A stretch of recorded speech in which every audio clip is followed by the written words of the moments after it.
All right, so get ready because today we are going to do a deep dive into something that you probably use every day but don't think that much about: What's that? paint. Specifically, we're going to be looking at the Indian paint industry based on this in-depth research report. Oh, interesting. I always find it fascinating how something as simple as paint can reveal so much about a country's economy and even its culture. Exactly. And that's what I love about these deep dives. By the end of this one, you'll not only know the science behind what gives your walls their color, but also how this industry reflects the larger trends happening in India. I'm ready to get colorful. What's the first thing that jumped out at you from the report? Well, for me, it was the projected growth. The report says the Indian paint market is expected to hit a whopping 14 billion US dollars by 2030. Wow, that's serious growth. What's driving that kind of trajectory? The report highlights a few key factors: rapid urbanization, a growing middle class with more disposable income, and major government investments in infrastructure. Right, it's like a perfect storm for the paint industry. More people moving to cities means more construction, more homes, more demand for paint. Makes sense. But the report also talks about something else: this fierce competition, especially from smaller, maybe less organized players in the market. Ah, yes, the underdogs trying to shake things up. I imagine that puts a lot of pressure on the bigger companies, right? To constantly innovate and stay ahead of the curve. For sure. It's not enough to just slap some color in a can anymore. Consumers are becoming more, well, discerning. They want higher quality, more specialized paints for sure. You see it with the rise of weather-resistant coatings, right? Makes perfect sense in a country like India with so many different climates. Right, right. And it's not just about functionality either. The report talks about premiumization in the paint market. Oh, yeah, that's a fascinating trend, isn't it? People are willing to pay more for those high quality premium paints. It's like what we've seen with other industries. Kind of like with coffee or cars. It's not just about the basic product anymore. It's about an experience or a statement even. Exactly. It's a reflection of changing consumer aspirations, wouldn't you say? As people's incomes rise, they want their homes to reflect their style, elevate their living spaces, and they're willing to invest in the products that help them do that. So it's like that treat yourself mentality, but for paint. Okay, so we've got this booming market, rising consumer expectations, and a whole lot of competition. Let's talk about the key players, shall we? This report reads like a who's who of the paint world. It does, doesn't it? You've got your established giants like Asian Paints and Berger Paints, both battling for market share. Then you've got these ambitious newcomers like Rossum Industries trying to disrupt the whole game. It's a real-life business drama all playing out in a can of paint. Absolutely. So Asian Paints, they're like the undisputed king, right? Yeah. Huge distribution network, a brand that's practically synonymous with paint in India. Yeah, they've got that brand recognition that's hard to beat. It's like when you think of tissues, you think Kleenex. Exactly. Then there's Berger Paints. They're taking a different approach, right? Targeting those smaller cities, the Tier 2 and Tier 3 markets where there's still a lot of growth potential. Smart move.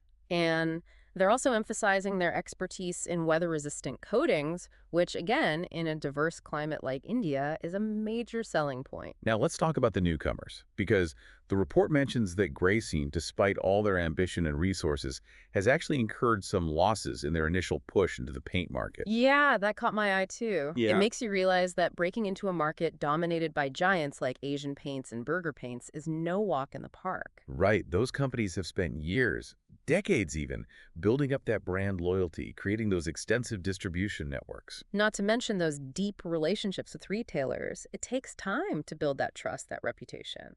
And even with resources, it's a steep climb for a newcomer to gain a foothold. It's like trying to crash a party where everyone already knows each other. But you don't think Grassham's backing down, do you? Especially with the support of a massive conglomerate like the Aditya Birla Group. Oh, absolutely not. They have the financial muscle and the long-term vision. But yeah, it'll be interesting to see how their strategy evolves and whether they can overcome those early hurdles. It's a good reminder that success in any industry, but especially in paint, it seems, is about more than just a good product. You need to understand the market, the consumer, the cultural nuances. You need to build a strong brand, and you definitely need to be able to adapt to those constantly changing consumer preferences. Speaking of which, one of the most significant shifts we're seeing in the paint industry, and not just in India, is this focus on sustainability. Absolutely. It's no longer just a niche market. It's becoming mainstream.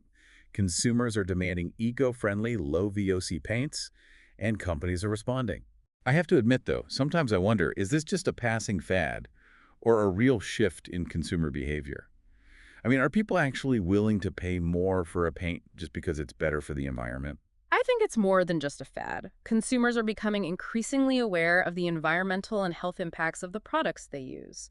They want safer alternatives for themselves, their families, and the planet. So companies that ignore this shift towards sustainability are doing so at their own peril. Right. It's not just about being ethical anymore, it's about being smart, meeting the evolving needs of your customers. And frankly, governments are also playing a role. Oh, right, the regulations. Exactly. Yeah. Governments around the world are implementing stricter regulations on VOC emissions, and that's pushing the paint industry to adopt more sustainable practices. It makes sense, a combination of consumer demand and regulatory pressure. That's like a push and pull effect, propelling the whole industry towards a greener future. But I'm curious, what does that actually look like in practice? I mean, what are companies actually doing to make their products and processes more sustainable? Well, there are several things. Many companies are shifting to low VOC, even zero VOC formulations, and they're exploring alternative raw materials, things that are more environmentally friendly.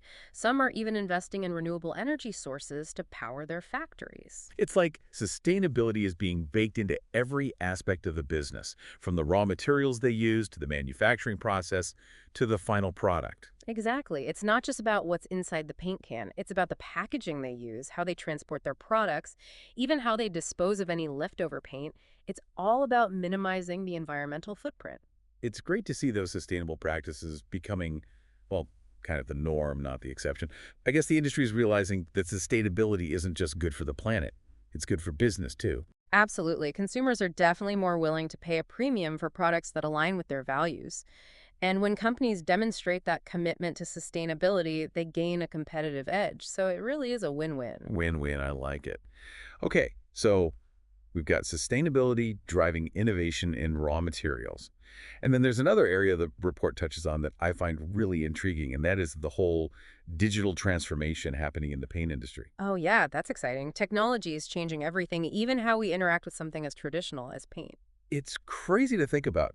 Online sales, virtual color consultations, those augmented reality tools that let you visualize different paint colors on your own walls, like right in your home. It's like paint is getting a digital makeover. It really is. And just like with other industries, this is all driven by the need for convenience, personalization, and easy access to information. Consumers want to be able to research, choose, and buy paint without even leaving their homes. And I get it. I actually used one of those virtual color consultation tools recently when I was repainting my living room. It was amazing to see how different shades would look in my own space with my own lighting. There you go. It makes the whole process of choosing paint so much less daunting. Plus, from a company's perspective, these digital tools provide valuable data and insights into consumer preferences, helping them tailor their products and marketing more effectively. Right, right. So again, it's a win-win for everyone involved. Consumers get a more personalized experience and companies get that valuable data. But before we get too carried away with all this talk about technology and exciting possibilities, we have to acknowledge the elephant in the room, or should I say, the oil barrel in the factory. Oh, yeah, the challenges. Despite all these positive trends, there are definitely some hurdles that paint companies need to overcome. And one of the biggest is the volatility of raw material prices. And the report specifically calls out crude oil, which I thought was interesting because most people associate crude oil with gasoline, with our cars. But it actually plays a huge role in the cost of paint production, too. Absolutely. Crude oil derivatives are key ingredients in a lot of those paint formulations. So when oil prices fluctuate, that has a direct impact on a company's bottom line. So if gas prices go up, our home renovation projects might get pricier, too, huh? That's something to keep in mind. It is, and it's a challenge that paint companies are constantly grappling with. They have to find ways to manage these price fluctuations, either by hedging their bets on the commodities market or by developing innovative formulas that use different, maybe alternative raw materials. So it's like they're constantly playing strategy, trying to anticipate market trends, make smart decisions, and protect those profit margins. Exactly. It's a delicate balancing act, especially in a competitive market like India, which raises an important question. Are Indian paint companies actively looking at alternative raw materials, especially given the unpredictability of crude oil? What impact could that have on the industry as a whole, both in terms of costs and, going back to sustainability? That's a great question, and one we will definitely dive into next time as we continue exploring this colorful world. Yes, stay tuned. We'll uncover how companies are tackling these challenges and what the future holds for the Indian paint industry. Welcome back to our deep dive into the fascinating world of the Indian paint industry. We left off talking about a big challenge for paint companies, those unpredictable raw material prices, especially when it comes to crude oil. Right, and got me thinking, are Indian paint companies looking into alternatives to crude oil? I mean, wouldn't that make them less vulnerable to those price swings? It's a smart strategy for sure, and it's happening. Many companies are exploring alternatives, and not just because of the price volatility. It's about sustainability too, right? Exactly. Hitting two birds with one stone. Now, some companies are looking at bio-based raw materials, derived from plants and renewable sources. Oh, interesting. So instead of relying on petroleum, they're turning to plants. Exactly. The cool thing is that these materials can perform just as well as traditional ingredients, but with a much smaller environmental impact. That's great. Are there companies actually doing this? Any examples? Absolutely. Asian paints, for example, they've been putting a lot of resources into research and development for these bio-based paints. They've even launched a whole line of interior and exterior paints using these bio-based resins. So even the big players are on board with this. Good. What about the smaller companies, though? Can they afford to invest in this kind of, well, innovation? It's definitely tougher for smaller companies, for sure. But some are finding creative solutions, like partnering with local farmers. Oh, that's interesting. Tell me more about that. Well, some of these smaller paint manufacturers are sourcing agricultural waste products from local farmers. Waste products, like what? Things like rice husk or sugarcane bagasse, which you can actually use as fillers in paint formulations. So it's not always about high-tech labs or huge budgets. It's about, like, ingenuity, finding sustainable solutions that work locally. Exactly. And it's a trend that's gaining momentum, which makes sense. Consumers are becoming more aware, more conscious of their choices and their impact on the environment, and they want to support companies that are doing the same. It seems like sustainability is no longer just a moral thing. It's a smart business strategy. It's becoming essential. Okay, so we've got sustainability driving innovation in raw materials. But there's another area where we're seeing a lot of innovation, smart coatings. Yeah, we touched upon this earlier. I have to admit, it still sounds pretty futuristic to me. I know, right? So remind me, what exactly are smart coatings and why is everyone so excited about them? Basically, they're paints that do more than just add color or protect a surface. Think of it like paint with superpowers. I like it, paint with superpowers. But what kind of superpowers are we talking about here? What can these paints actually do? Well, the possibilities are pretty amazing. Some of these coatings can self-heal, like they can repair minor scratches or cracks on their own. Wow, really? That's impressive. Then you've got anti-corrosive coatings, offering way better protection for things like metal surfaces. And get this, there are even coatings in development that can purify the air, or even generate solar energy. That sounds straight out of a science fiction movie. Are any of these being used in the real world yet, or is this all still in labs somewhere? Oh no, they're definitely being used. Yeah. And the applications are growing pretty fast. Here in India, you're seeing self-healing coatings being used on cars, for example. So no more tiny scratches and dings. Well, it helps. And then there's those anti-corrosive coatings, which are huge in industries like shipping and infrastructure.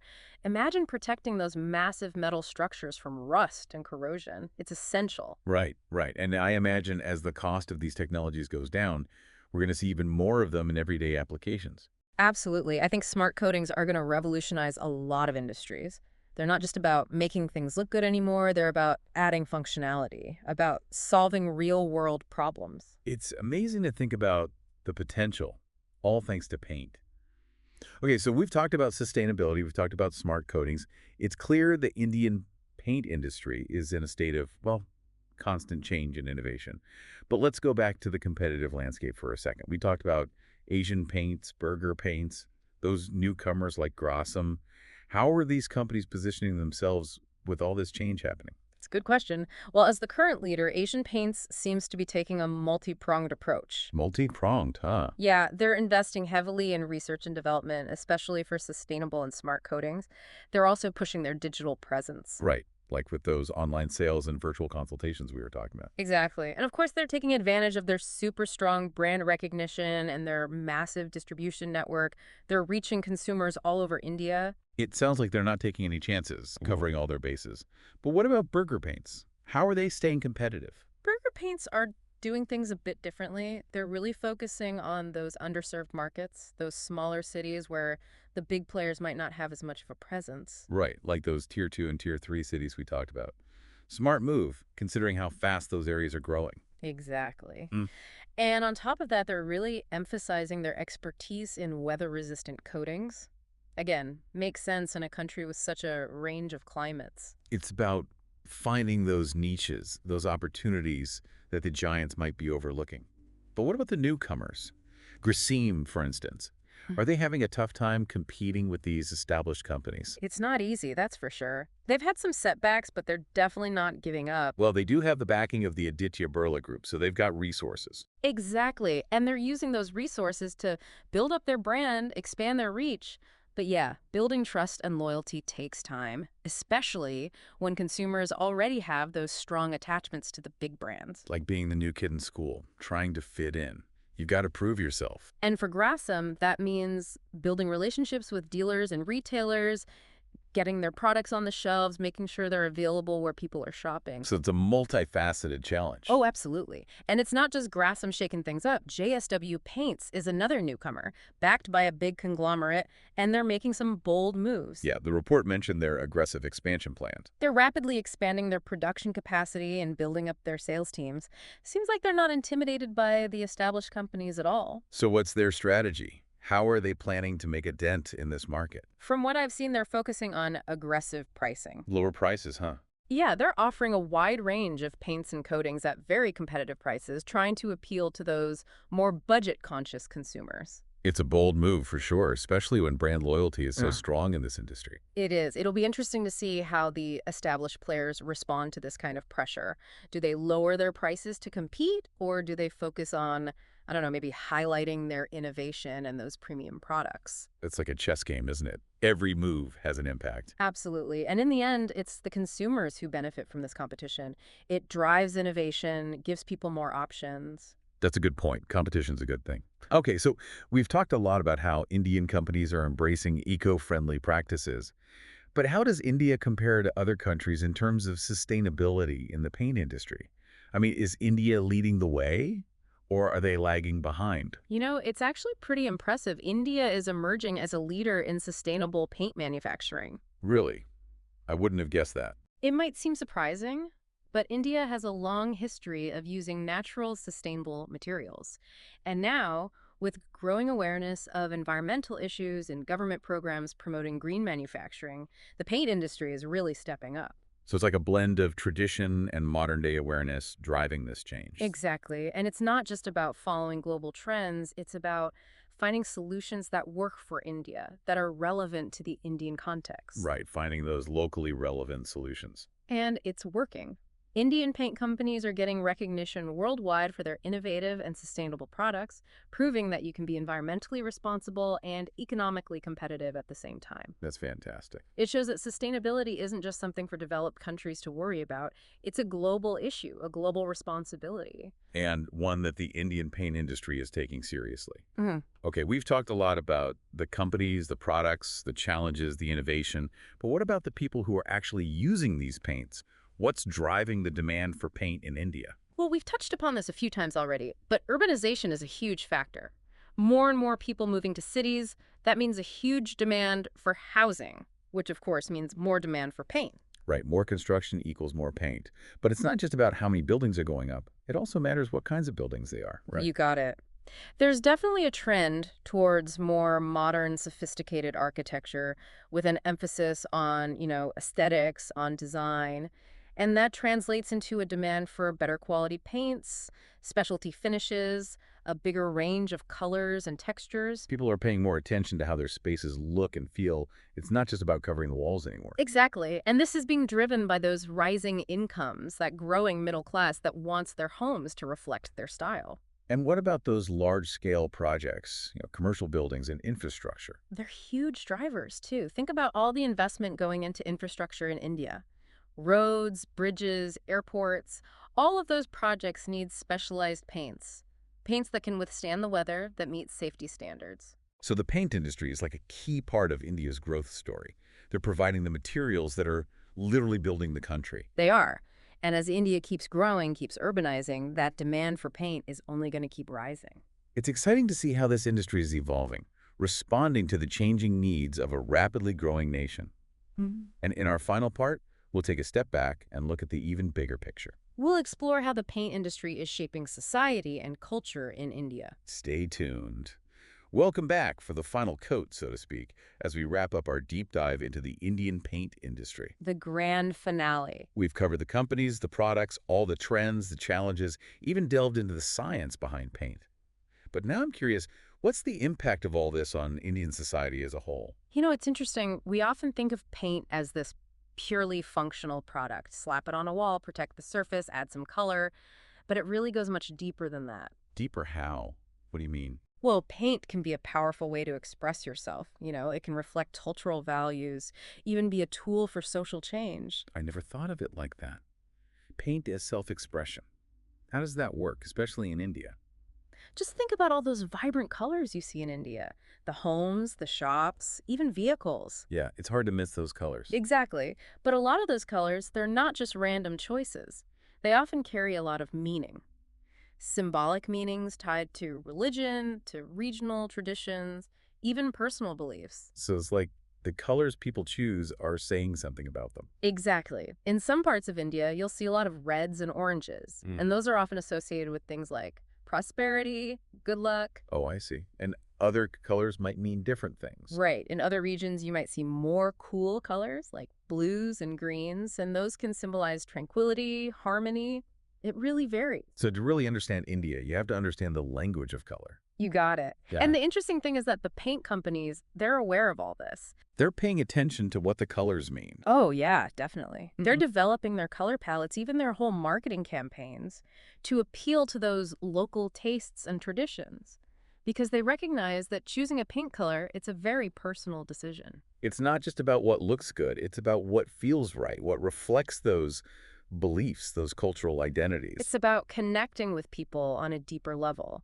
And it goes beyond just colors, too. The designs people paint, the patterns on their homes, their shops, even temples, those are often inspired by traditional art, by religious symbols. So the paint itself becomes like a canvas for expressing those cultural stories, those traditions. Exactly. And there's actually a growing movement to revive these traditional Indian art forms, and paint is playing a big part in that. That's fantastic. It's like preserving those traditions, but in a new, modern way.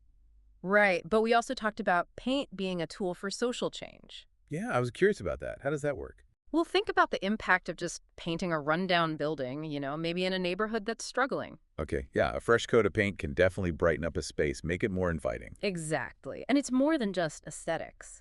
That visual change, it can create a ripple effect. People start taking more pride in their community. It can inspire them to do more, to fix things up, to improve things. Like that coat of paint becomes a spark, a symbol of hope.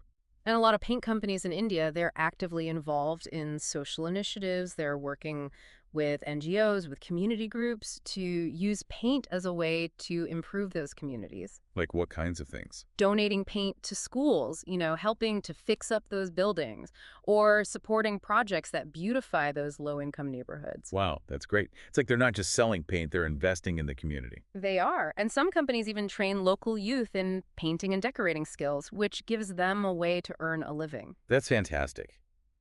It's amazing how something we might take for granted, like paint, can have such a positive impact. It is.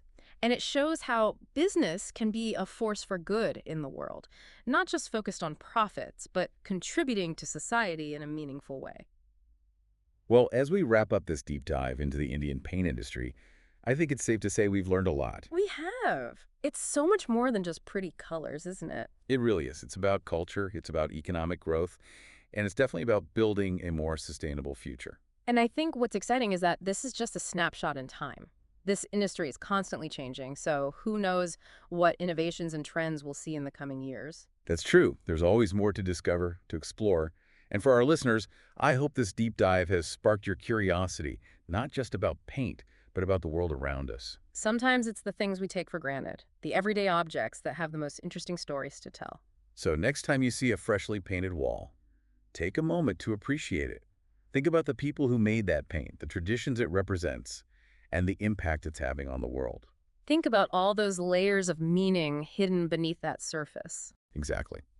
And with that, we'll wrap things up. Thanks for joining us on this deep dive into the Indian paint industry. Until next time.